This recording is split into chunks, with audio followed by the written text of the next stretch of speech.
سورہ فجر میں اللہ تعالیٰ نے جو عرفہ کے 10 دن ہیں ان کی قسم کھائی ہے، اور اس کے بعد کچھ لوگ ہیں جن کی کیٹیگریز کو بیان کیا ہے۔ پہلے انہوں نے عاد، جو قوم عاد ہے اس کے بارے میں لکھا ہے کہ قوم عاد جو ہے نا وہ بڑے بڑے پلرز کھڑی کرتی تھی، اور انہوں نے بڑی بڑی جو ہیں وہ کھڑی کی تھی عمارتیں، اور وہ ان میں پرائڈ لیتی تھی۔ پھر سمود کا ذکر کیا کہ سمود جو ہے وہ پہاڑ کریو کر کے ان میں سے چیزیں بناتے تھے، اور عرب کے کچھ علاقوں میں ابھی بھی ان کے جو ریمینز اور ریونز ہیں وہ موجود ہیں۔ اور اس کے بعد پھر انہوں نے اسی طرح ایک دو تین قوموں کو پریز کیا ہے جن کی بہت بڑی بڑی اچیومنٹس تھی زمین کے اندر، and they were so proud of themselves. اور پھر اس کے بعد اللہ نے نیریٹو کو شفٹ کیا اور یہ بتایا کہ یہ جو ساری ان کی اچیومنٹس ہیں نا، یہ ظلم کے اوپر بنی ہوئی تھی، یہ جو مزدور ہیں جو ان کے ایکسپلائٹیشن کے اوپر بنی تھی، یہ انسانوں کے ایکسپلائٹیشن کے اوپر بنی تھی، اور وہ اس میں پرائڈ لیتے تھے۔ دین اللہ تعالیٰ کہتے ہیں کہ ان لوگوں کے بارے میں بات کرتے ہیں کہ جو ان کو جب اللہ تعالیٰ کوئی آنر دیتے ہیں تو وہ کہتے ہیں کہ Allah is honoured me as I was deserving of this honour. اور اگر ان سے کوئی چیز وقت کے لیے لے لی جاتی ہے، اور یہ بھی نہیں کہ لے لی جائے، اس کا مطلب وہاں پہ یہ ہوتا ہے کہ لگژری کو ریپلیس کیا گیا آپ کی نیسیسٹی کے ساتھ،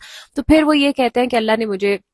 ہیوملیٹ کیا، گاڈ فاربڈ۔ اینڈ پھر اللہ تعالیٰ کہتے ہیں کہ جب تمہاری اپنی باری آتی، this is your equation with God, when you blessed you are like oh I was deserving of it and God has honoured me, and when you are taken away something تو آپ اس کو as a test نہیں لیتے۔ اور پھر کہا ہے کہ اپنے تمہارے حالات یہ ہے کہ تم یتیم کو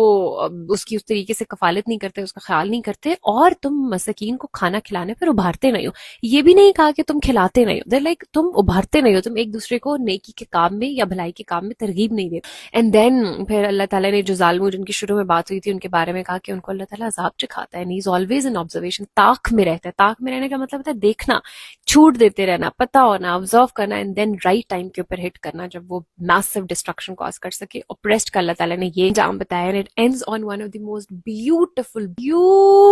combination of آیات ان قرآن مجید، جہاں پہ وہ کہتے ہیں کہ اے اطمینان والی روح، جو کنٹینٹمنٹ والی روح ہے،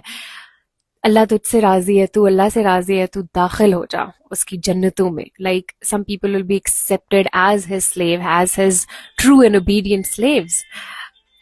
یہ جو پوری سورت ہے نا، ان 10 days میں I think everybody should read it again and again and again, and should really think about کہ وہ کون سے ٹائپ آف پیپل یا کون سی کیٹیگری